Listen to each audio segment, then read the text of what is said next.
Hello everyone. तो ये questions आपके एग्जामिनेशंस में कई बार पूछे जा चुके हैं, मगर इस क्वेश्चंस को समझने से पहले आपको कुछ कॉन्सेप्ट को अंडरस्टैंड करने पड़ेंगे, जो कि प्रीवियस कई लेक्चर्स में मैंने ऑलरेडी बता चुका हूँ।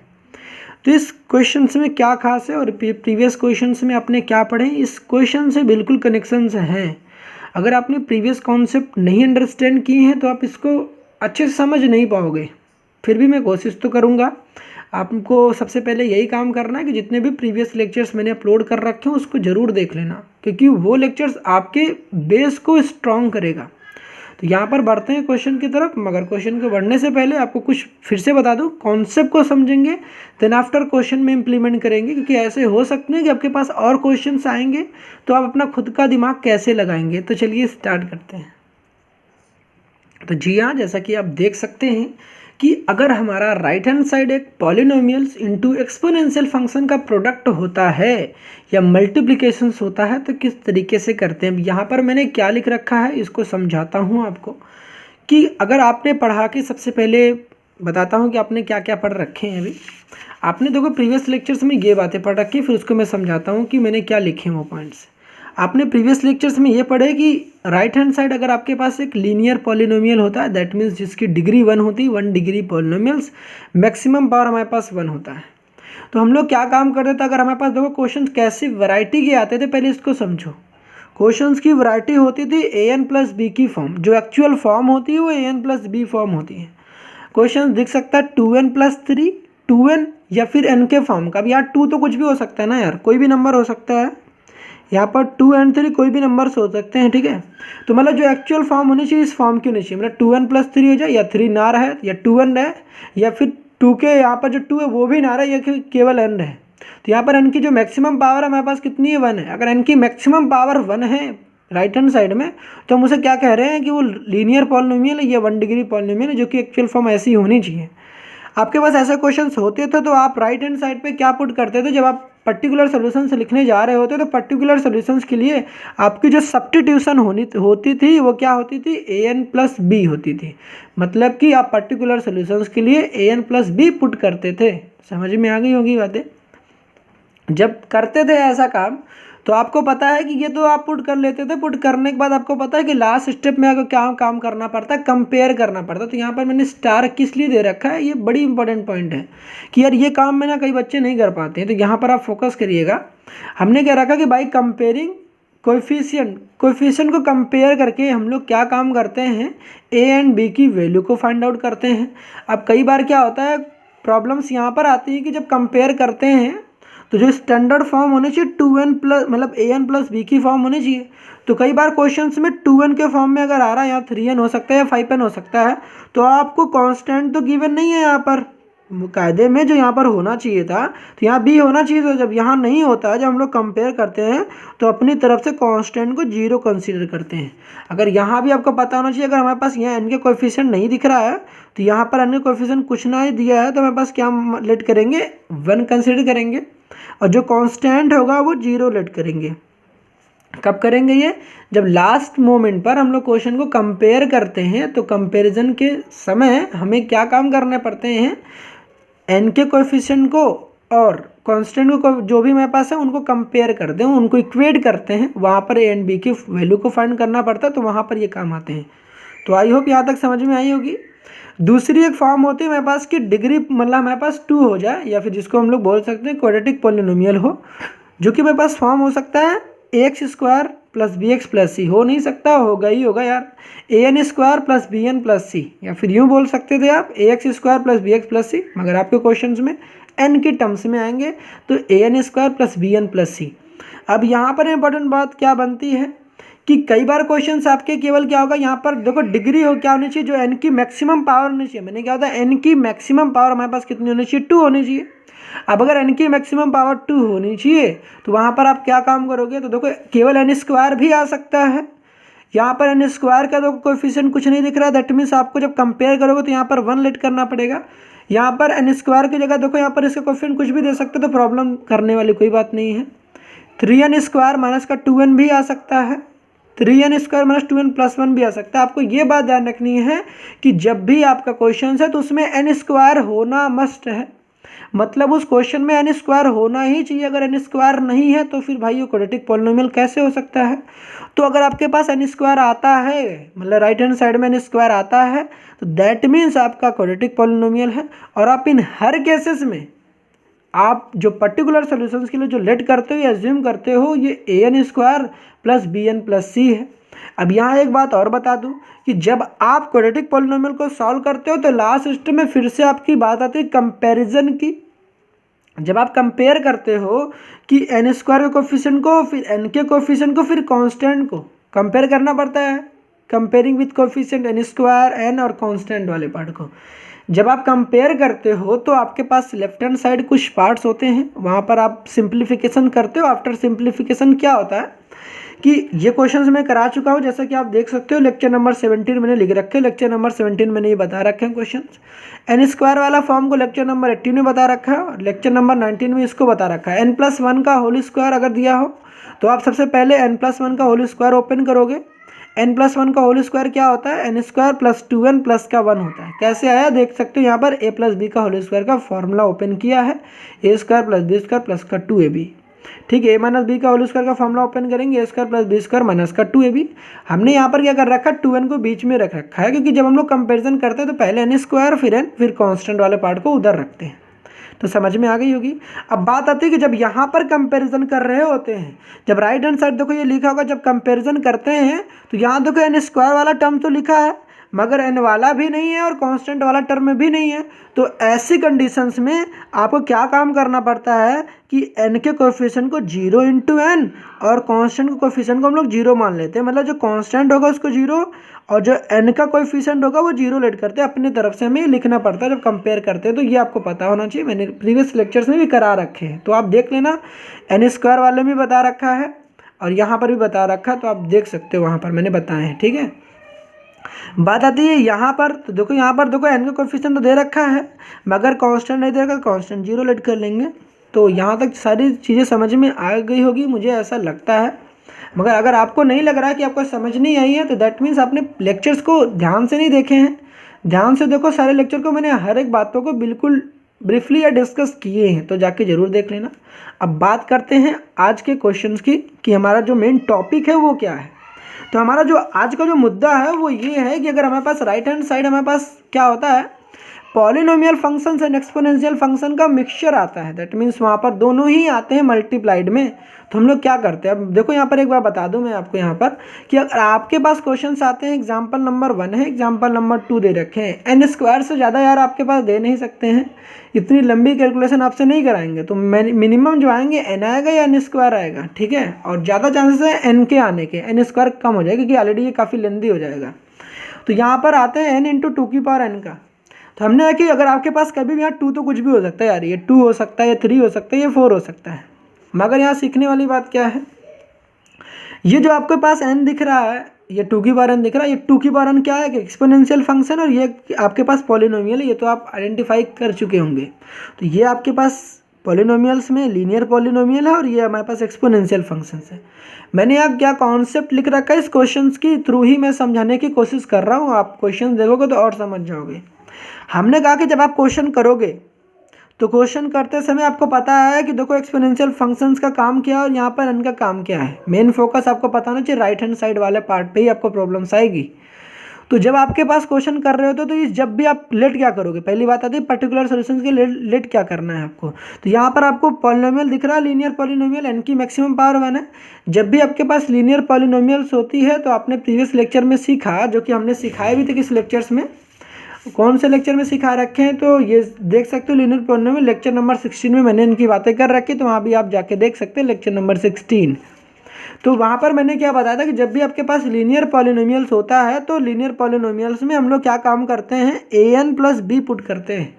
यहाँ भी एन की आपको दिख रहा होगा, एन की मैक्सिमम पावर 1 है। ठीक है, तो मतलब लीनियर पॉलिनोमियल मतलब जब भी डिग्री हमारी एन की मैक्सिमम 1 होगी तो हम लोग जो पर्टिकुलर सोल्यूशन के लिए पुट करेंगे A N is equal to A N plus B put करेंगे। ठीक है, अब यहाँ पर ये बातें मैंने क्या लिख रखी है यार, समझ में आ रही है क्या। 2 is not root of homogeneous solution. मतलब यहाँ इंपॉर्टेंट पॉइंट ये हो जाती है कि ये तो आप पुट करते हो कि जब n इक्वल टू क्या होगा, लीनियर होगा, तो आप ये पुट करोगे। मगर बात आती है कि जब आप पुट करने जा रहे हो तो सबसे इंपॉर्टेंट पॉइंट ये होती है यार, ये सबसे इम्पोर्टेंट पॉइंट है कि आप जब क्वेश्चन करते हो, जो कि मैंने कई लेक्चर में बताए हैं, आप ध्यान से देखना सीख जाओगे कि मैंने कहा था जब आप क्वेश्चन करते हो तो आपको एक चीज़ मैच करानी पड़ती है। ये जो टू होता है, जो आप होमोजीनियस सॉल्यूशंस ऊपर निकाल कर रखते हो, वहाँ से आप टू की मैचिंग कराते हो। अगर ये टू होमोजीनियस सॉल्यूशन से मैच करता है, अगर मैच करता है तो फिर भाई यहाँ पर जब इस तरीके सॉल्व करोगे। अगर मैच नहीं करता तो सिंपली ऐसे पुट कर देना है। अगर मैच करता है two is a root of homogeneous solution, अगर मैच नहीं करता तो ये काम करना, सिंपली पुट कर देना है an is equal to an plus B. अगर मैच करेगा, मतलब अगर एक रूट मैच कर रहा है तो हम कहते हैं ना, अगर टू एक से ही मैच कर रहा है तो हम कहते हैं मल्टीप्लिसिटी 1 है। m का मतलब मल्टीप्लिसिटी, और यूँ सिंपली कह सकते हो ये वाला जो टू की पावर n का ये जो टू है, इसकी मैचिंग कराओगे होमोजीनियस सॉल्यूशंस। अगर मैच कर रहा है, एक मैच कर रहा है तो हम कहेंगे उसकी मल्टीप्लिसिटी 1 है। तो जो आप n अगर लीनियर था तो आप an प्लस बी तो पुट कर रहे थे, ये तो अच्छी बात थी। अब नई बात यहाँ क्या सीखने की मिली, अगर एक मैच कर रहा तो एक n से मल्टीप्लाई करा दोगे। अगर हमारे पास जो टू है वो दो से मैच खा रहा है तो हम लोग n स्क्वायर से मल्टीप्लाई, मतलब n की पावर 2 हो जाएगी। यहाँ पर देखो n की पावर 1 है, या यूँ कह सकते हो, देखो ये मल्टीप्लिसिटी तो है, कह क्या सकते हैं n की पावर 1 का मतलब मल्टीप्लिसिटी यहाँ पर 1 है, मल्टीप्लिसिटी यहाँ देखो 2 है। दो मैच करेंगे n की पावर 2, एक मैच कर रहा है तो n की पावर 1, बाकी सारी चीज़ें वही है। लीनियर पॉलिनोमियल देखेगा तो an plus B, an plus B. I hope समझ में आ गई होगी। बात आती है क्वाड्रेटिक होगा। अगर क्वाड्रेटिक होगा तो आपको पता है कि हम लोग क्या पुट करते हैं, ए एन स्क्वायर प्लस का बी एन प्लस का सी, बी एन प्लस का सी।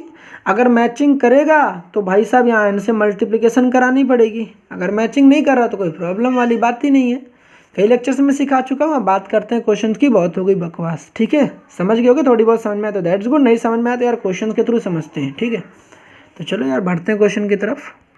तो ये रहा क्वेश्चन आपके सामने, जैसा कि आप देख सकते हैं।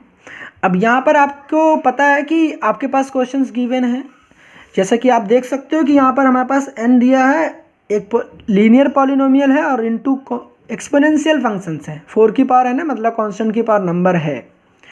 तो हमने कहा कि कुछ कंडीशन भी दे रखे, इनिशियल कंडीशन। जैसा कि आपको पता है कि जब भी इनिशियल कंडीशंस गिवन होती हैं तो आपको पता है कि C1 और C2 की वैल्यूज़ को भी फाइंड आउट करना पड़ता है जी। मगर क्वेश्चंस में यहाँ तक तो प्रॉब्लम बिल्कुल नहीं आएगी, जैसा कि आप यहाँ तक तो सॉल्व कर चुके होंगे। For homogeneous solution left hand side equal to 0, order 2 निकालेंगे, इक्वेशन की फॉर्मेशन करेंगे। With the help of calculator आप रूट्स भी फाइंड आउट कर लेंगे। बात यहाँ फंसती है कि राइट हैंड साइड पर, कि ये पर्टिकुलर सोल्यूशन फाइंड आउट करते वहाँ पर। पर्टिकुलर सोल्यूशन जब आप फाइंड आउट करते हैं तो राइट हैंड साइड आपके पास गिवन है n इंटू 4 की पावर n, जो कि आपको पता है कि एक पॉलिनोमियल्स इंटू एक्सपोनेंशियल फंक्शन का कॉम्बिनेशन है। और यहाँ पॉलिनोमियल जो है भी वो लीनियर पॉलिनोमियल है, मतलब n की जो पावर 1 है। जब भी n होता था, मान लो ये 4 की पावर n नहीं होता, तो जब आपके पास n होता था, तो जो कि मैंने लेक्चर नंबर 16 में बताए हैं, लेक्चर नंबर 16 मतलब 16, लेक्चर नंबर 16 में भाई बताया मैंने कि जब आपके पास केवल n होता था तो an प्लस बी पुट करते थे, जैसा कि आपको दिख रहा है an प्लस बी पुट करते थे। अब यहाँ नई बात क्या होगी, 4 की पावर n था तो 4 की पावर n यार मल्टीप्लाइड में रहने दिया, कुछ नया तो नहीं किया ना। n था तो n प्लस बी पुट करते थे, 4 की पावर n है तो 4 की power n as it is ऐसे रहने दिया मल्टीप्लाइड में। अब यहाँ नई बात ये है कि जब आप ऐसे क्वेश्चंस कर रहे हो तो मैंने क्या बताया था कि जब आप पर्टिकुलर सोल्यूशन लिखते हो तो यहीं पर सावधान रहने वाली बात है। क्वेश्चंस कर रहे हो तो ये देखो ना, 4 की पावर n का जो ये 4 है, हमेशा 4 की पावर n का ही 4 ये देखोगे। क्या ये जो 4 है आपके पास, क्या ये होमोजीनियस सॉल्यूशंस के जो आपने रूट्स निकाले थे 2 और 4, क्या इनसे मैचिंग कर रहा है? तो भाई साहब देखो, ये जो 4 की पावर n का जो ये 4 है, हमारे जो ये 4 है होमोजीनियस सॉल्यूशंस के, देखो दो रूट्स कौन निकल कर आती है, 2 और 4। 4 की पावर n का जो 4 है, इन दोनों में से किसी एक से मैच कर रहा है कि नहीं कर रहा? बिल्कुल कर रहा है। 2 और 4 में से एक से तो मैच खा रहा है ना।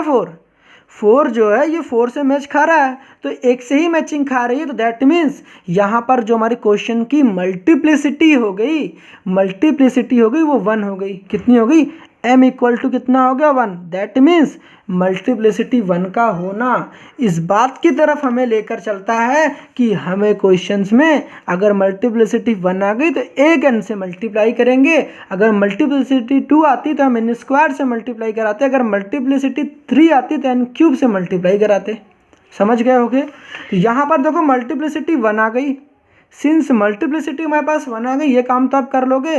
तो यहाँ पर क्या काम करेंगे, जो भी आप लेट करते थे इस क्वेश्चंस में आपको n के साथ मल्टीप्लाई करा देनी है।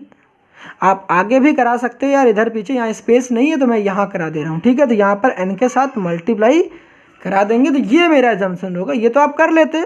यहाँ पर नई सीखने वाली बात क्या थी, क्योंकि ये 4 से एक मैच कर रहा, दैट इज़ वाई हम लोगों ने क्या किया, n के साथ मल्टीप्लिकेशंस कराया। अब आपको पता है कि जो भी आपने ये लेट किया है, अब इसको क्या काम करना पड़ता है, ऑन पुटिंग इक्वेशन फर्स्ट में, जैसा कि हमें पता है कि हम पुट करते हैं इक्वेशन फर्स्ट क्या है जी। तो इक्वेशन फर्स्ट आपके पास ये होता है, ओरिजिनल क्वेश्चंस जो आपके पास गिवन होते हैं, इक्वेशन नंबर फर्स्ट हमने लेट किया। और ये जो हम लोगों ने बना रखे हैं, ये तो अपने रूट्स निकाले, रूट्स निकालने के बाद फॉर पर्टिकुलर सोल्यूशंस ये निकाल रखे। समझ में आ गई होगी। अब बात करते हैं, सॉल्व करना स्टार्ट करते हैं। सॉल्विंग भी आप देख लीजिए, मैंने ऑलरेडी थोड़े सॉल्व करके रखे हैं, इसको समझाता हूँ आपको क्या काम करना है। आपको पता है कि आपके पास ये क्वेश्चंस हैं, अब आपको इसको इक्वेशन नंबर फर्स्ट में पुट करना, थोड़ा सा नॉर्मल पोजीशन पर लेकर आते हैं, आपको समझाते हैं, ठीक है। यहाँ पर आपको पता है कि इसको जो भी आपने पुट कर रखे हैं, ए एन इज इक्वल टू, ये आपको किस इक्वेशन में पुट करना है, इक्वेशन नंबर फर्स्ट यहाँ पर पुट करना है। आपको पता है कि यहाँ पर देखो आपको n चाहिए, n-1 चाहिए और n-2 चाहिए। तो जहाँ पर ये मेरा ए एन है, तो जहाँ पर ए एन है वहाँ पर तो मैं यही पुट कर दूंगा, क्योंकि इस पी का एक ही मतलब है कि भाई ये जस्ट नोटेशन है कि पर्टिकुलर सोल्यूशंस के लिए ए एन दे रखा है। तो जहाँ पर ए एन है, जहाँ पर ए एन है वहाँ पर तो ये पुट कर दोगे, ठीक है, ये वैल्यू।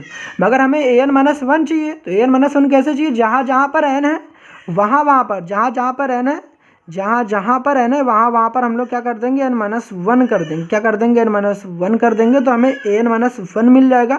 और जहाँ पर हमें ए n-2 चाहिए, तो जहाँ पर n रहेगा वहाँ पर n-2 कर देंगे। तो इसको इक्वेशन नंबर फर्स्ट में हम लोग पुट कर देंगे। ध्यान रहे, ये आप काम जब कर रहे हो, ठीक है, तो ये बातें तो समझ में आ गई होंगी मैंने क्या काम किया है। तो जहाँ पर आपके पास n रहेगा वहाँ पर आपको क्या काम करना है, n माइनस मतलब कि n रखना है। अगर n-1 की रिक्वायरमेंट है तो n-1 रखेंगे, और n-2 की रिक्वायरमेंट है तो n-2 रखेंगे। तो आप क्वेश्चंस में देखते हैं और रखना स्टार्ट करते हैं, ठीक है जी। तो चलो यार स्टार्ट करते हैं। तो देखो हमने क्या काम किया, हमने काम क्या किया यहाँ पर मैं आपको बताता हूँ, जस्ट वेट अ मिनट। चलिए फिर देखते हैं सॉल्यूशंस वाले पार्ट को, चलिए देखते हैं। यहाँ पर देखो सॉल्यूशंस को, यहाँ पर दिमाग खोल कर काम करना, दिमाग सावधानी हटी तो समझो दुर्घटना घट जाएगी। कैलकुलेशंस गलत कर दोगे तो यार दिमाग खराब हो जाएगा। तो जब क्वेश्चंस करना थोड़ा सा यार पेशेंस रखना, आराम से करना, ठीक, जल्दी मत करना। मैंने क्या बताया, सारी चीज़ें आपको पता है, यहाँ पर आप पुट कर लोगे। क्योंकि मुझे देखो ए एन चाहिए था, तो देखो N A N plus B 4 की पावर n, ये तो आप पुट कर लोगे, यहाँ दिक्कत वाली बात नहीं थी, यही तो मैंने कह रखा 4 की पावर n। देखो ये n को मैंने पहले लिख रखा और कुछ नया नहीं किया है। तो n इंटू 4 की पावर n मतलब ए एन प्लस बी 4 की पावर n, ये हो जाएगा। अब आपको पता है कि यहाँ पर क्वेश्चंस में जैसा कि आपके पास गिवन है कि आपके क्वेश्चंस में 6 -6 है, -6 के बाद हमें देखो क्या चाहिए, ए n-1 चाहिए। तो ए n-1 में कुछ खास नहीं, जहाँ पर n था वहीं पर n-1 चाहिए, जहाँ पर n है वहाँ पर n-1 चाहिए। तो यहाँ पर ब्रैकेट लगाना बहुत ज़रूरी है, तो ब्रैकेट लगा देना। आप ब्रैकेट लगाओगे तो यहाँ पर n था वहाँ पर n-1 लिखा, फिर यहाँ भी n है वहाँ भी n-1 लिखना पड़ेगा, फिर b लिखा, और यहाँ भी 4 की पावर n में भी n है, 4 की पावर n में भी n है। तो यहाँ भी हम लोग क्या करेंगे, n-1 करेंगे। तो देखो यहाँ पर मैंने क्या ब्रैकेट्स लगा दिए। ब्रैकेट्स लगाना बेहद ज़रूरी, क्योंकि ऐसी अगर आप ब्रैकेट्स नहीं लगाते तो आपके कैलकुलेशंस गलत हो जाएंगे। तो फिर ए n-1 प्लस बी इंटू 4 की पावर n-1, ये तो समझ में आ गया होगा। फिर मुझे n-2 चाहिए, तो प्लस का 8 था तो प्लस 8 लिखा, n-2 चाहिए तो n-2 लिखा मैंने। आपको मैंने क्या लिखा, देखो यहाँ पर जहाँ पर n था वहाँ पर देखो n-2 किया, फिर a लिखा, फिर जहाँ पर देखो यहाँ पर n है तो n-2 लिखा, प्लस b किया, फिर 4 की पावर n-2 लिखा। और राइट हैंड साइड यहाँ पर स्पेस नहीं थी, तो राइट हैंड साइड अभी मैंने नहीं लिख रखे हैं, नीचे है, तो प्रॉब्लम्स लेने वाली बात नहीं।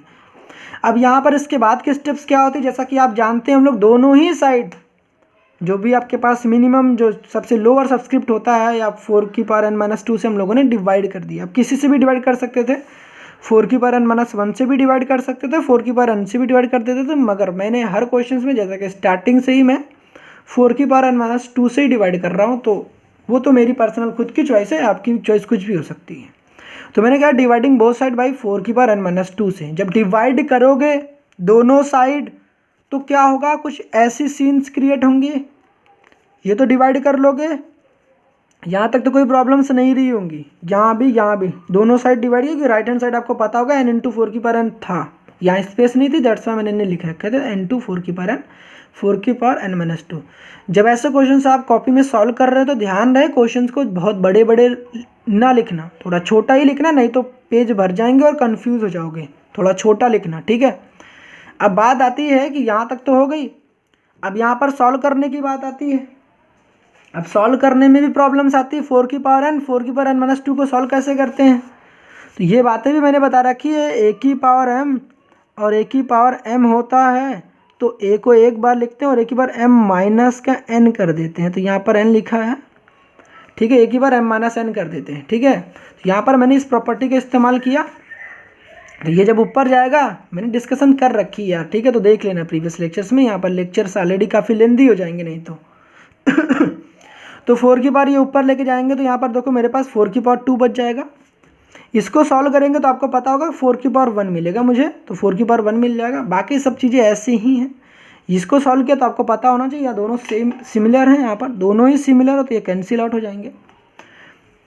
तो यहाँ पर देखो 1 बच जाएगा, सारी चीज़ें एज इट इज़ कॉपी कर लिया, सब चीज़ें वैसे ही रहेंगी। यहाँ पर n × 4 की पावर 2, इसको सॉल्व करेंगे यहाँ पर, तो मेरे पास क्या मिल जाएगा, 4 की पावर 2 मिल जाएगा, और ये n एज इट इज़ रहेगा, ठीक है, 4² हो जाएगा।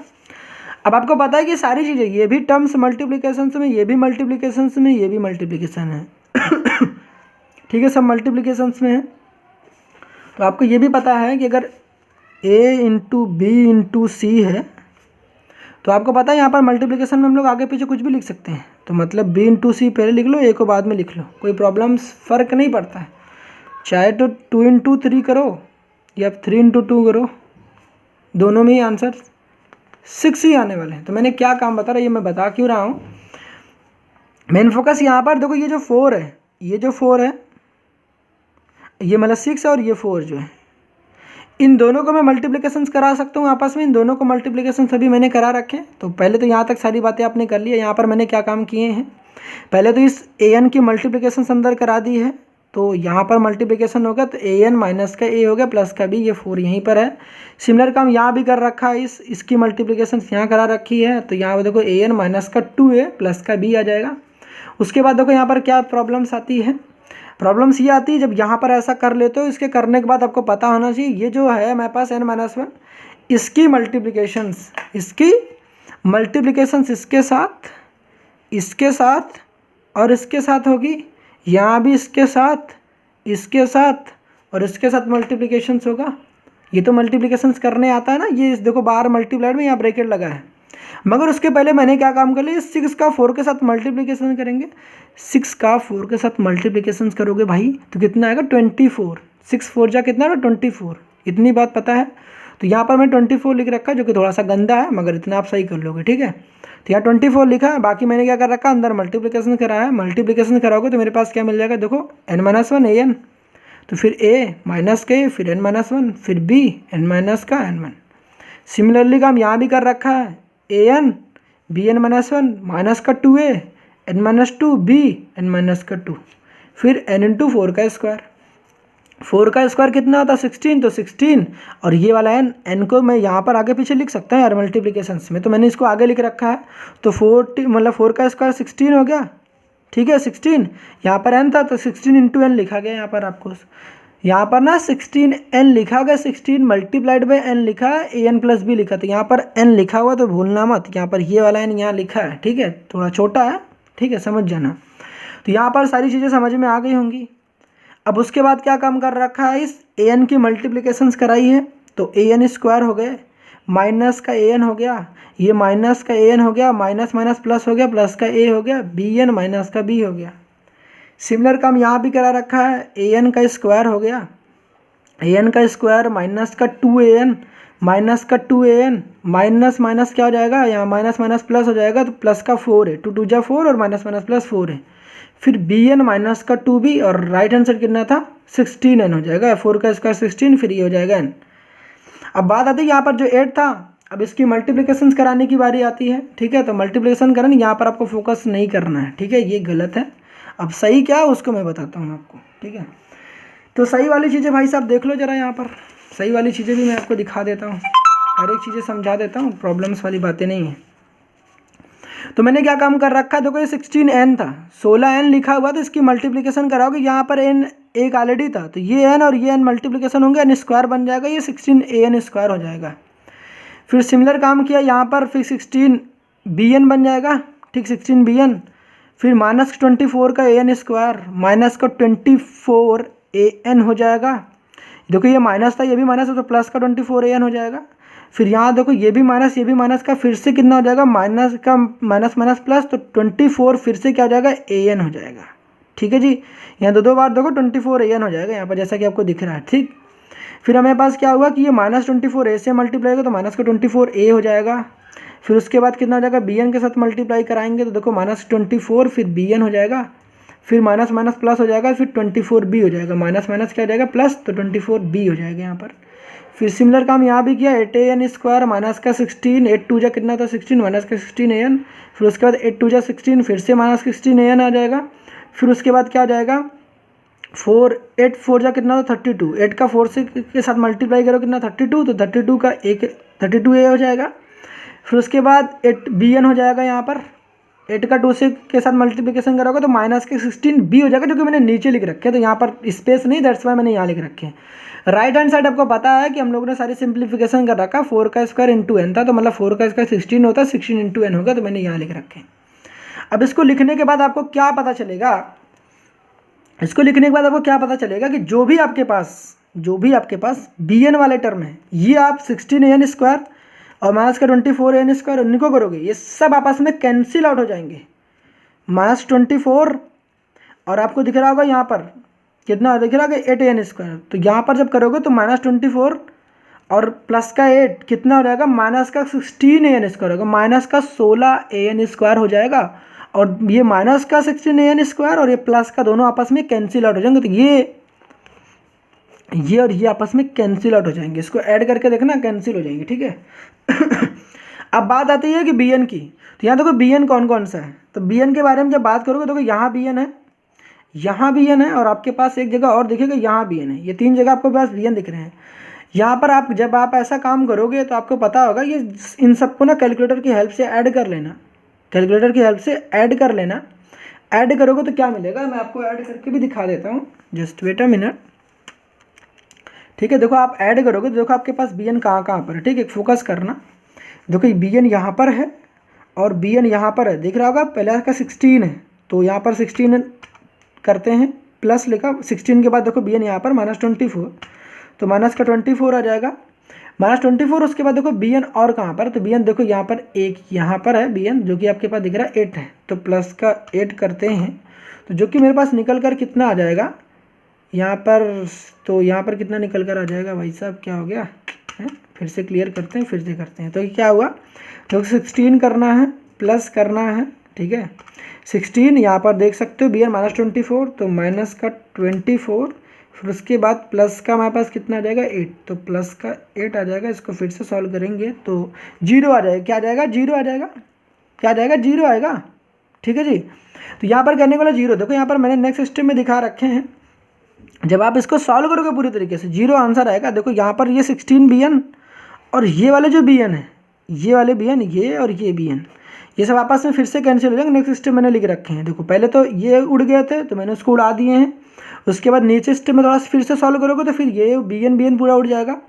अब आपके पास बचेगा केवल an वाले, तो an वाले को सबको एक तरफ करना, और एक तरफ करने के बाद आपको मिलेगा 24an प्लस 24an, जो कि कितना हो जाएगा, इसको सॉल्व करोगे और साथ में यहाँ पर दिख रहा होगा -32, तो आपको पता है 16 + 16 कितना 32, 32 हो जाएगा, और ये 24 और 24 48, तो यहाँ पर 48 माइनस का 32 करोगे, देख लो भाई एक बार फिर से क्लियर करते हैं, 48 माइनस का 32, तो 48 माइनस का 32 करेंगे कितना आ जाएगा 16, तो यहाँ पर आ जाएगा 16an आ जाएगा, ठीक है जी। यहाँ पर मैंने दिखा रखे हैं, यहाँ तो देख लेना अच्छे से। आपको पता है कि मेरे पास क्या बचे हैं, कांस्टेंट वाला पार्ट, कांस्टेंट मतलब जिनके साथ किसी भी तरीके का n नहीं है, तो जिनके पास n नहीं है वो कौन कौन से हैं, देख सकते हो यहाँ पर -16 भी ये दिख रहा है, जो कि हमारे पास सॉल्व हो चुके हैं, वो सारे मैंने सॉल्व करा दिए हैं कि नहीं करा, बिल्कुल अभी नहीं करा रखे। तो कांस्टेंट वाले पार्ट देखते हैं। देखो यहाँ पर देखो 24 भी दे रखा है, -16 भी दे रखा है। तो देखो यहाँ पर दिखा रखे, तो 24 और -16 भी, ठीक है। तो यहाँ पर देखो 24 -16 करोगे तो 24 -16 करोगे तो मेरे पास कितना आ जाएगा, देख लो 8b आ जाएगा, जो कि मैंने यहाँ लिख रखे हैं 8b आएगा। तो जो यहाँ पर देखो मैं दिखा दे रहा हूँ 24b, और यहाँ पर देखो यहाँ पर है, इसको और इसको सब ट्रैक करोगे तो मेरे पास कितना आ जाएगा, 8b आएगा, जो कि आपको दिख सकता है, b लास्ट में लगा देना। सिमिलरली काम करना आपको a के साथ। जब a को सॉल्व करोगे तो देखो मेरे पास यहाँ पर है, दिख रहा होगा आपको 32a दिख रखा है, यहाँ पर दूसरी है 24 है। इसको भी सॉल्व करोगे तो आपके पास फिर से आएगा 8a आ जाएगा, ठीक है। इन सबको लिख लिया। लिखने के बाद अब आपको क्या काम करना है, अब आपको पता है कंपेयर करना पड़ेगा कोएफिशिएंट को। कंपेयर करना चाहते हो तो आपको पता है यहाँ पर n का कोएफिशिएंट कितना है, 16 है, 16a दे रखा है।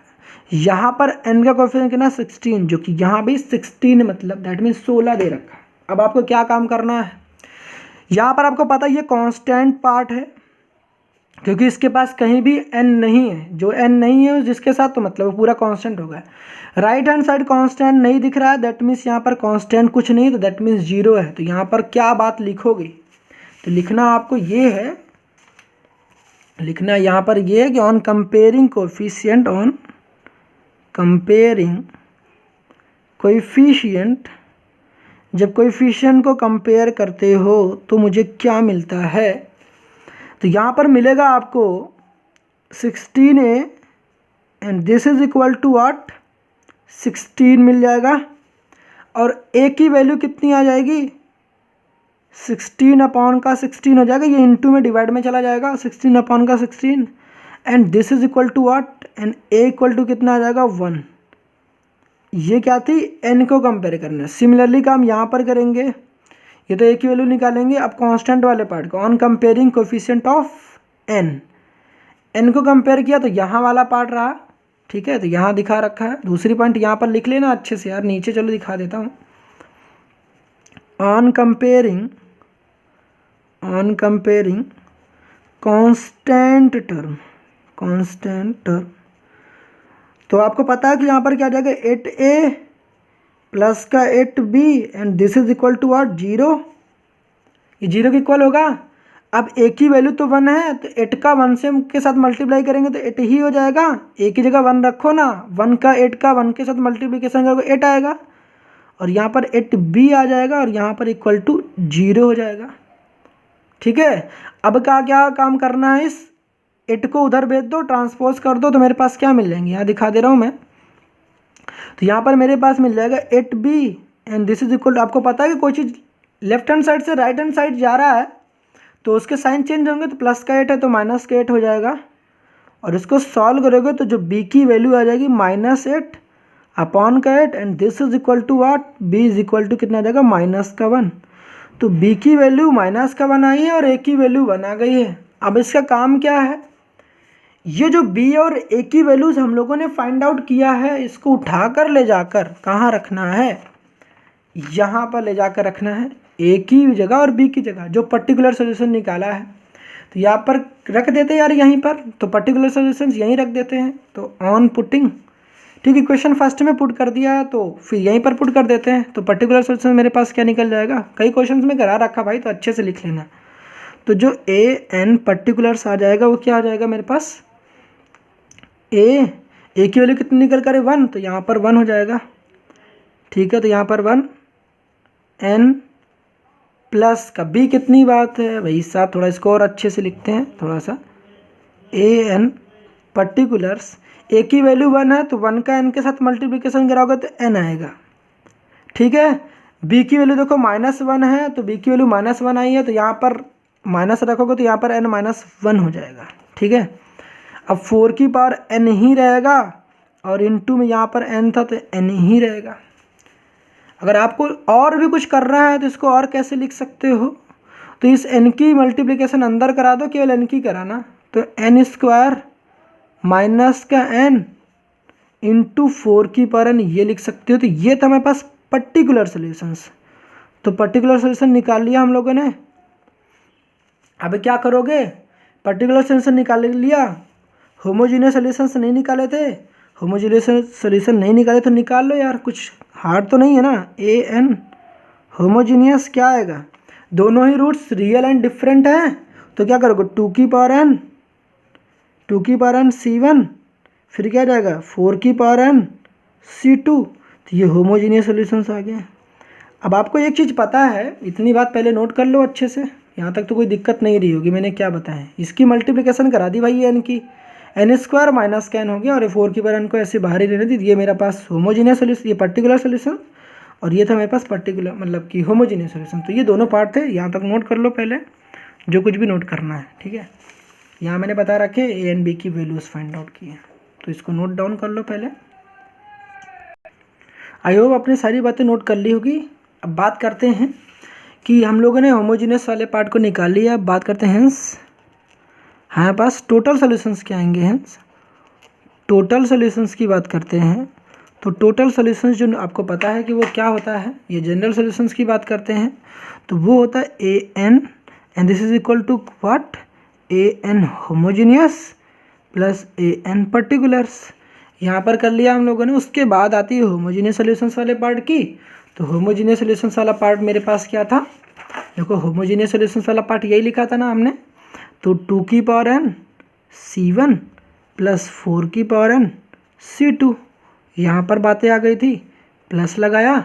पर्टिकुलर सॉल्यूशंस की बात करते हैं, तो पर्टिकुलर सॉल्यूशंस वाले पार्ट यहाँ पर हम लोगों ने कर रहे थे, इसको भी बाद में बात करते हैं। पर्टिकुलर सॉल्यूशन मैंने कहाँ कर रखे, तो जस्ट वेट अ मिनट। देखो पर्टिकुलर सॉल्यूशंस वाला पार्ट मेरे पास यहाँ पर है, तो आप दोनों में से जो मन करता है वो लिखो, चाहे ये लिखो चाहे ये लिखो, ठीक है, जो आपकी इच्छा करती है वो लिख लो। तो यहाँ पर जब ऐसा करोगे तो देखो मेरे पास क्या आ जाएगा n, फिर क्या आ जाएगा n माइनस का 1, फिर यहाँ पर 4 की पावर n, मैंने 4 n को पहले लिख लिया, तो n माइनस का 1 4 की पावर n, यहाँ तक समझ में आ गई होगी। तो ये था मेरे पास ओवरऑल सॉल्यूशंस। मगर क्वेश्चंस आपके एग्जामिनेशंस में यहीं तक पूछे जाएंगे।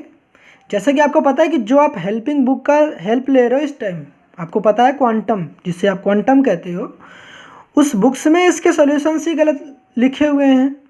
आपके क्वेश्चंस में इतने लेंदी पूछे जाएंगे, इससे ज़्यादा नहीं पूछे जाएंगे, क्योंकि ऑलरेडी इस कॉन्सेप्ट पर बेस्ड इनिशियल कंडीशन का इंप्लीमेंट हो तो प्रीवियस कई साल पहले क्वेश्चन पूछे जा चुके हैं। मगर अब इनिशियल कंडीशन इतनी लेंदी क्वेश्चन है, ऑलरेडी इतनी लेंदी क्वेश्चंस में इनिशियल कंडीशन की हेल्प से आपसे C1 और C2 की वैल्यूज अगर निकालवाना हो चाहते हैं क्वेश्चंस में तो निकाल लेते हैं, पर आपके क्वेश्चंस में रेयर केसेस है कि यार पूछे जाएंगे। ऑलरेडी आपको तो निकालना पता है ना, तो अगर नहीं भी पता तो मैं सिखा देता हूँ। ये क्वेश्चंस आपके क्वांटम में जो दे रखा सॉल्यूशंस वो रॉन्ग है, तो उसको सही कर लेना, ठीक है। तो वहाँ पर आप क्वेश्चंस ले लो, दैट्स गुड, मगर सॉल्यूशंस यहाँ देख लो, मैं बता दे रहा हूँ, ठीक है। तो यहाँ पर देखो क्वेश्चंस क्या हैं, सॉल्यूशंस तो आपने सारे यहाँ देख लिए हैं। अब बात करते हैं यूजिंग इनिशियल कंडीशन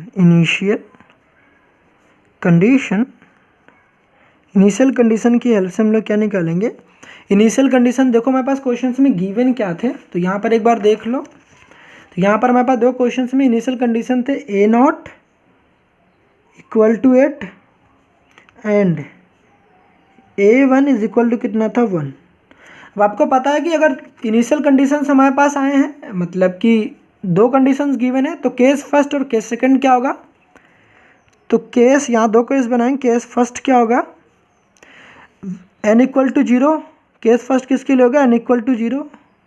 n की वैल्यू 0 कहाँ से निकाला हमने, केस फर्स्ट अपने मन से 0 कहाँ से बनाया भाई, ऐसे नहीं किया, यहाँ जो नीचे लिखा होता है ये मेरा n होता है, तो n = 0 पहला केस बनेगा। अब केस सेकंड क्या बनेगा, केस सेकंड मेरे बनेगा n = 1 के लिए, n = किसके लिए, 1 के लिए। तो जब 0 रखोगे तो जो आपके पास ये टोटल सोल्यूशन निकाल कर लेकर आते हो, यहीं पर आपको 0 पुट करना है यहाँ पर, तो A0 हो जाएगा। इस इक्वेशन में पुट करता टोटल सोल्यूशन वाला जो पार्ट था, तो यहाँ पर देखो A0 आ जाएगा। n = 0 पुट करोगे तो पता 2 की पावर 0 कितना होता है, किसी भी नंबर की पावर 0 1 होता है, तो यहाँ पर C1 आ जाएगा।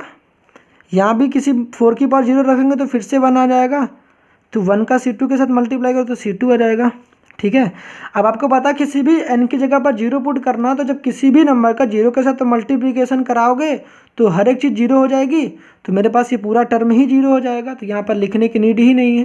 तो C1 प्लस C2 कितना हो जाएगा, A0 की वैल्यू कितनी दे रखी थी 8, तो यहाँ पर A0 की जगह पर 8 रख देते कि ये दे रखा था, तो A0 की वैल्यू 8 आ जाएगी और C1 प्लस का C2 आ जाएगा, इसको भी रखते हैं।